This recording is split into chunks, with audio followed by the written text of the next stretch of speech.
Okay, so back again with another vlog. Now, the purpose of these vlogs, as I've been trying to do them, is once a week I pick a topic, I talk about it, and we see if anything interesting emerges or not. A lot of the time it doesn't. I've got a tendency to ramble, but we'll see. So, a topic. I've been thinking, what do I know a lot about? And something I know a lot about that I can talk about like forever, one of my pet interests for many years, was the Japanese student movement or the Japanese student protests in the 1960s and the 1970s. Now, as interests go, this is maybe on the more obscure side of things. So I thought maybe I should talk about why I got interested in this thing in the first place. I don't want to waste too much time on this because ultimately, like, I don't know, probably nobody else cares about my interests except me. And yeah, the other reason I don't want to waste too much time on this is, have you ever tried to dissect why you like what you like? Like, why do I like comic books? Why am I interested in history?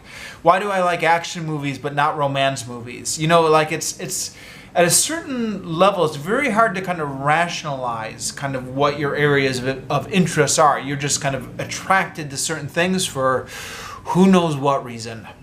All that being said, here's my attempt to rationalize this and why I was so interested in this. As a youth, kind of in my student days, 18, 19, 20, I was very interested in the 1960s in general and kind of the student movement in the US. Why was I interested in that? I don't know. I mean, like, I've always been a history buff, so I've always been interested in history. And if you're a history buff, to some degree, you're interested in all history, but you have your areas of specialization.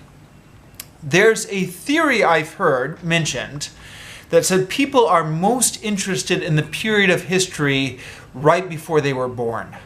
Anecdotally, that seems to be true in my family at least. Like my father, who was born right after World War II, is a huge World War II buff. You know, watches the movies, reads the books. I think a lot of people who were born right after World War II are very interested in World War II.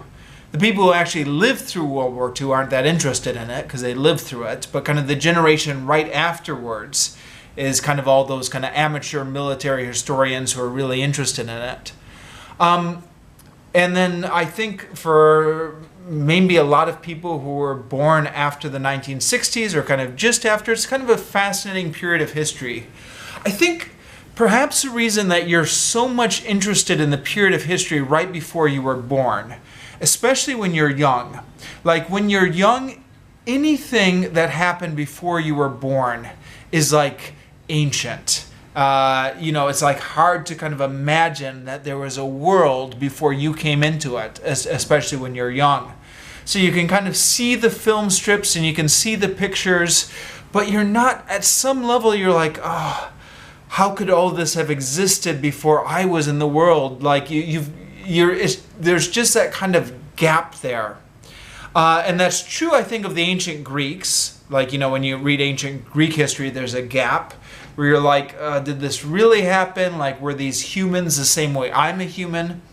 But like when it's right before you were born, then that gap it's there, but at the same time, the world is so similar to the ones you know, like the technology has advanced a little bit. But I don't know. Am I describing this well? I'm probably not. There's something very mysterious about the time right before you were born, I think, where it's so familiar and yet it's so unfamiliar. Add to that, I think when you're growing up, see, I didn't realize this when I was a kid. I've only just kind of realized this maybe recently, that 10, 15, 20 years, it's nothing. You know, when you become an adult, 10 years is like yesterday. So 10 years ago is still current to an adult mindset.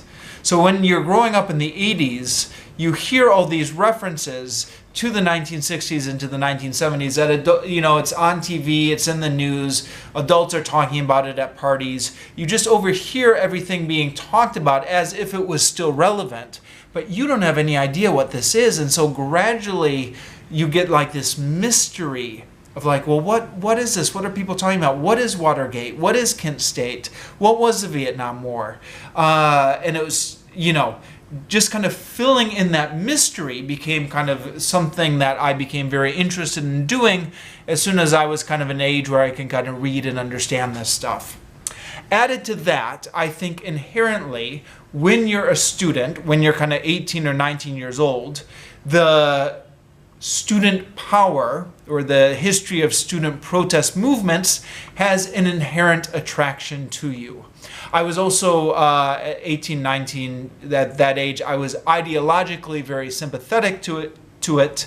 So, kind of reading about this ideology, and also I think perhaps when you're that young, you're attracted to, I guess for lack of a better word, maybe you're attracted to the violence of it, or you're attracted to the turbulence of it. I think young people, and maybe males especially, have the testosterone or whatever it is, have an attraction to this kind of turbulence or violence. I think a lot of people, that takes a kind of form of military history, right? I know a lot of people, men who are big World War II buffs. If you're on more the left, then you're against militarism, but that kind of attraction to kind of turbulence and action kind of finds an outlet somewhere. So that oddly enough, one of the ironies, I think, is that anti-militarism, the history of it has often been so violent, with like kind of peace demonstrations turning violent, student demonstrations and barricades against the war kind of turning into violent protests. I wonder if that's just because there's some sort of attraction to violence generally within young males, and if it doesn't come out, and which is not to say that I was violent as a person. I wasn't. But it's the same way that people like to watch action movies even though they'd never do anything violent in their life. I don't know. I'm rambling and getting confused here. I was very interested in kind of the turbulent period of the 60s and kind of a lot of the turbulence and chaos and violence that went with it, and that was always very interesting to me. So I was obsessed with this. Maybe obsessed is the right word. When I was kind of in college and reading all these books in the 1960s and kind of watching all these movies. So I knew a lot about the 1960s in general, both kind of in America, and then as I read more kind of, France and Germany and kind of what was happening in Europe in the 1960s, because they also had a very turbulent student movement over there. And something that began popping up in a lot of these books I read was Japan in the 1960s. But it was interesting because nowadays, if you read any history of the 1960s nowadays, they don't mention Japan at all. Like, Japan is completely forgotten. If you read something contemporary, like if you read something about the 1960s that was written in the 1960s, and you can find these books in the library, they start to reference Japan a lot, but they never explain what's going on. They just reference it as like, oh yeah, and Japan. Everyone knows what's going on in Japan. I'll give you some examples. I was reading the autobiography of David Hillard, who was one of the Black Panthers, and he talks about going over to Japan as kind of a solidarity tour the Black Panthers were doing, and getting involved kind of in like this factional infighting among the Japanese student movement. But he doesn't explain the Japanese student movement. It's just like, yeah, everyone knows that there was a big thing going on in Japan. Or like when I was researching the free speech movement in Berkeley, Clark Kerr, who was the the dean or something at Berkeley at the time, he said, kind of given what was happening in Japan, it was inevitable this would spread to the U.S. eventually. So he doesn't explain what's happening in Japan, but he's just said, you know, this big thing was happening in Japan. Or in the 1968 Chicago, anti-Vietnam War protests, Tom Hayden was kind of training with this kind of march thing that they do where they all grab the stick and kind of march in unison, which they got from the Japanese student movement. So you hear all these references to it, but you never get the story. Nobody's like telling a coherent story. It's just all these references that don't explain anything or don't add up to a story. And then, like, if you read anything written recently or within the past 20 years, they just forget Japan existed entirely. I was reading a book, what was it called? It was A People's History of the World by Chris Harman, which is kind of it's a leftist summary of kind of world history. And I remember reading the book, and he spends 10 pages on the 1960s explaining it globally. And he just never mentions Asia once. Doesn't mention Japan, doesn't mention South Korea. The student protest movement, he forgets that there was anything going on in Asia, and it was just kind of entirely focused on North America and Europe. Now, the irony is, I think you could make the case that the student protest movement started in Asia and Japan. I'll come back to that later. If you read any kind of history written after the fact, they forget about Japan. If you read history written at the time, they mention Japan, but they never explain it. So I was taking a course on Asian politics, and we had to do kind of some sort of paper on modern politics in Japan. And I just did mine on the Japanese student movement because I wanted to find out more about it anyways. The professor kind of gave the choice of topic open to us. I didn't check with him in advance to see if this would be okay, but I kind of figured it might be, and he gave me a good grade on it, so it must have been okay. Now, I'm going to date myself here. I was born in 1978. I went to college in the late 90s. The internet at that time was still in its infancy. So I think nowadays, if I was writing that paper nowadays, I'd be able to get so much more information off of Google. At that time, there was no information about the Japanese student movement online. So I just went to the library and I just found every book on 20th century Japan that I could find. And I just went to the index and looked up 1960s and just got bits and pieces out of 12 different books. And that was enough to kind of cobble together a small 4-page paper on it. But I did learn a lot doing that. Even though the sources I got were quite piecemeal, I did kind of learn what the major issues of it were and kind of what it was. Then I went to Japan in 2001, initially on the JET program, kind of teaching English out in the rural provinces. And I stayed in Japan for kind of one reason or another for 8 years. So I don't want to get into the whole history of what I was doing in Japan for 8 years. I mean, teaching English in one form or another. But I guess the point is I was living in Japan from 2001 to about 2009. There was a kind of 1 year in the middle where I was back home for 8 months. And I learned a lot in Japan, although it was weird. I'll get to that in a moment. But initially, I was in the JET program, and at the time, I don't know if this has changed, the JET program was notorious for kind of making you come into the office even when they didn't have any work for you to do. It was Japanese culture. Everyone has to come into the office even if there's nothing to do. So for the whole of August, I was sitting in the Board of Education, and I had absolutely nothing to do. And my supervisor said, well, look, we'll get you some books you can read up. And he knew I was very interested in Japanese history. It had kind of come up in the conversation somewhere. And he got me a couple general encyclopedias or kind of history books. And I was looking at kind of the he thought I was interested in samurai, because when anyone says I'm interested in Japanese history, they always talk about the samurai. But when he told me kind of looking up stuff about the student movement, he got really interested. He said, "Oh, I didn't know you were interested in that." He said, "I lived through that." And then he would kind of tell me his stories. He had his wife come over and she told me some of her stories. He would point about different people in the office.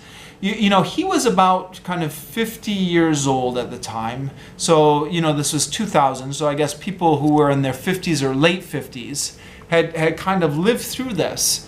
And yeah, okay, I said I was going to talk about this later, but let me jump in and talk about this now. What was really weird, I discovered this as I was living in Japan, is the older generation, if you got them talking, they would tell you a lot of stories about kind of what happened to them during the student movement, their thoughts on it, stuff like that.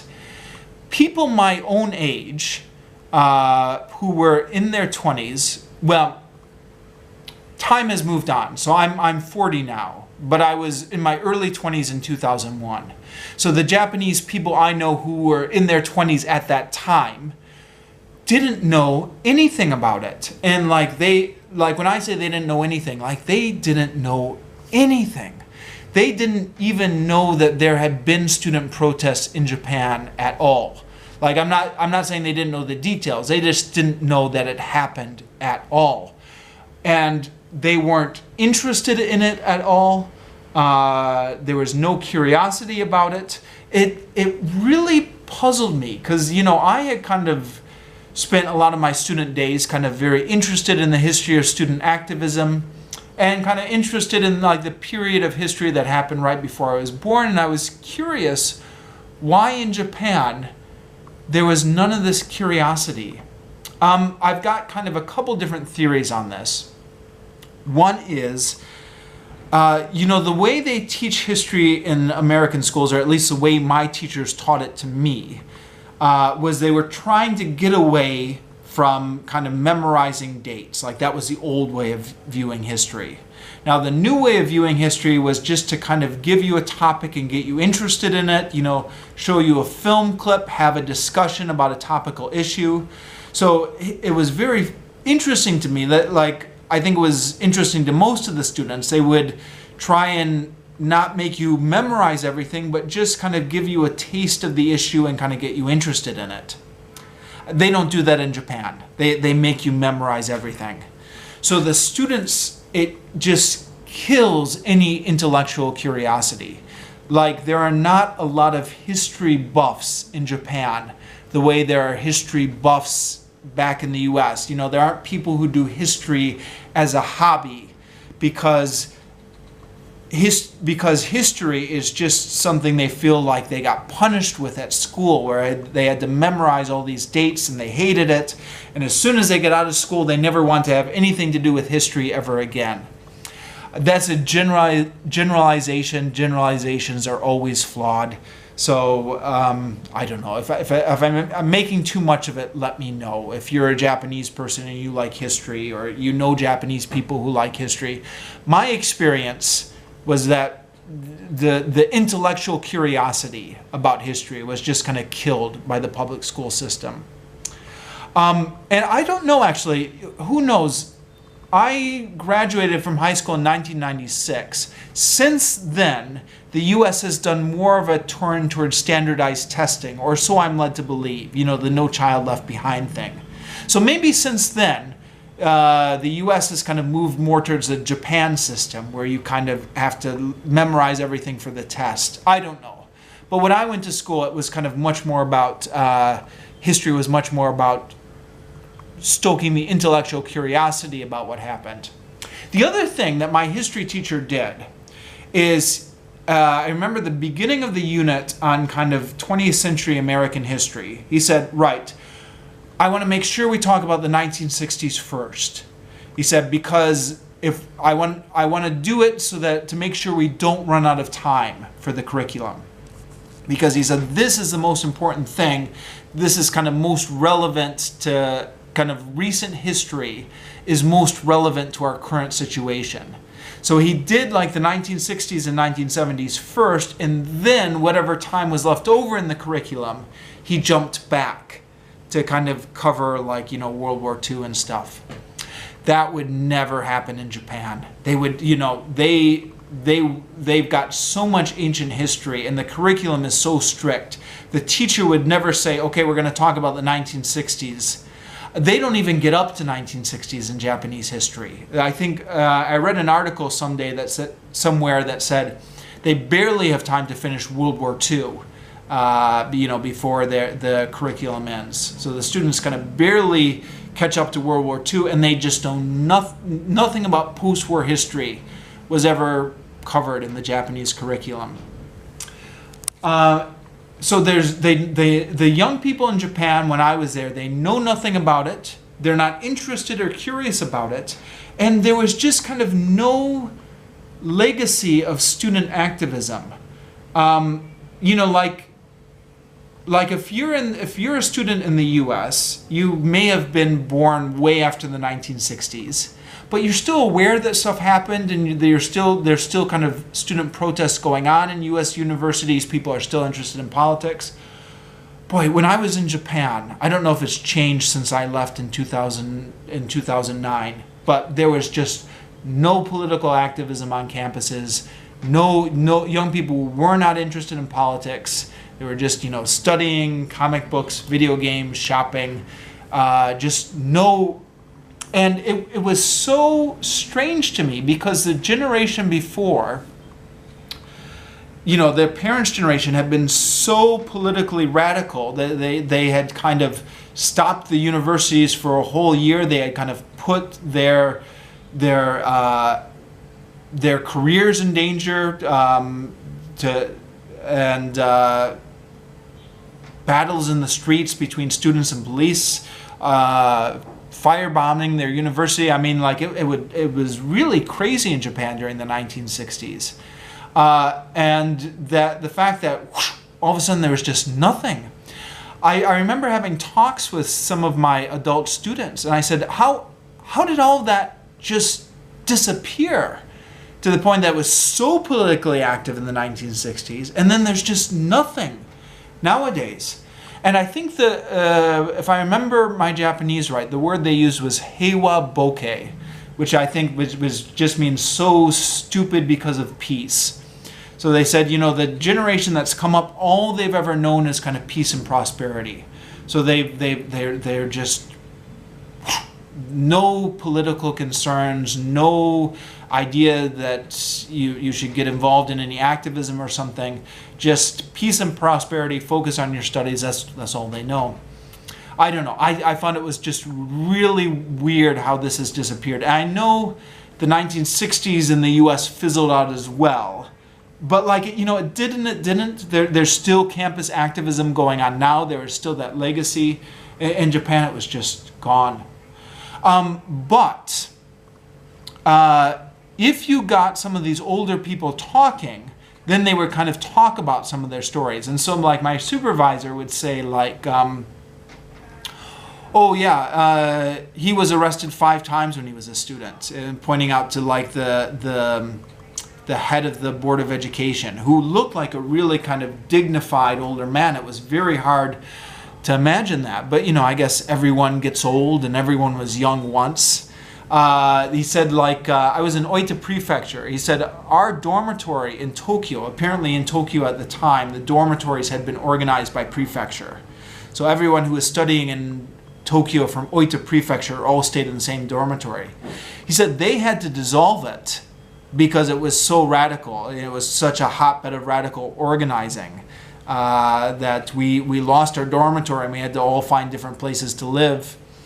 You know, his wife told me stories about how she was on a protest march and people were throwing rocks at the police. She didn't throw rocks at the police herself. And yeah, just kind of once you would I mean, they looked so boring, just like middle-aged Japanese businessmen in kind of suit and ties and a bit of a beer gut and kind of balding and stuff like that. You know, But like once you got them talking, they had some real interesting stories. The pity is, or I don't know, maybe this is just me. I think most Jets or most foreigners who were in this situation never got them talking. Never kind of prodded them with those questions, and never kind of figured out that those boring old men in their Board of Education actually had a lot of interesting stories, because they won't tell you unless you ask. If you ask, then all these stories will come out. But if you don't ask, they won't tell you. So I think a lot of Jets who kind of go through Japan just never realize that all these boring old men behind the desks at the Board of Education or the principals and stuff like that had some fascinating stories if you just knew the right questions to ask them. So yeah, I was at one point, at that time my supervisor was doing most of the translating for me. And at that time I was kind of young and stupid and didn't really have a clear idea of what I was doing with my life or what was realistic. And I at one point had this thought. I thought, I'm going to learn Japanese and I'm going to make this my area of specialization so I can talk to all these people in Japanese. And maybe go back to graduate school and make a career out of this and write a book or something. That never happened for a variety of reasons. It was unrealistic anyways. I mean, it's, academia and history is just kind of ridiculous anyways, competitive field to get into. Like a lot of Jets, I picked up a lot of conversational Japanese in the first kind of few years I was there, and I made rapid progress. But the reading and writing was such a hurdle. Now I'm making excuses for myself somewhat because I had friends who did it. So I probably gave up too easily. I had friends who got, the number one band on the Japanese proficiency test. But I remember I picked up a history book. It wasn't even a book. It was a magazine. It was a glossy magazine with like lots of pictures, and it had some information about the Japanese student movement and also about the Japanese labor movement in the 1930s, which is another topic. And I brought it in. I was going to kind of free Japanese tutoring, and I was able to read Japanese a little bit at that time. And I was talking to my tutor, and I said, okay, I want to try and study this because this is what I'm really interested in anyways. And I could read some of the words, but I needed her help with other of the words. And we got through it, and she didn't understand any of it at all. And she kept saying, I don't know that kanji. The kanjis are like the pictograms, the characters. She said, I never studied history, so I don't know what that kanji means. I don't know what that kanji means. I don't know what that word means. Like this is the thing about the Japanese writing system. Like Japanese conversation is fine, but if you try and break into the writing system, it's so specialized that, I mean, I guess this would be true to a certain extent in English as well, right? Like if you're not a scientist, you can't read a magazine that specializes in science. This wasn't like an academic magazine. It was something I got out of a popular bookstore, but I don't know. That largely, if native Japanese people can't read this, it's going to take me like 20 years or something before I get to the level where I can decipher this. So that just kind of largely killed my ambitions to be able to kind of read and write in Japanese someday at an academic level. I say that actually, to be honest, it was something that went back and forth over the years. I'd have months where I was really gung-ho and I was going to do it and I was going to study, and then I'd have months where I was burnt out and I wasn't studying, and then I got my enthusiasm back again. Am I at 30 minutes already? Oh boy, I just wasted that whole time without even getting to the meat of the subject. Okay, clearly I need to organize my thoughts better. I'm going to do a part 2 and try and get into this more, but I'll have to stop here for now.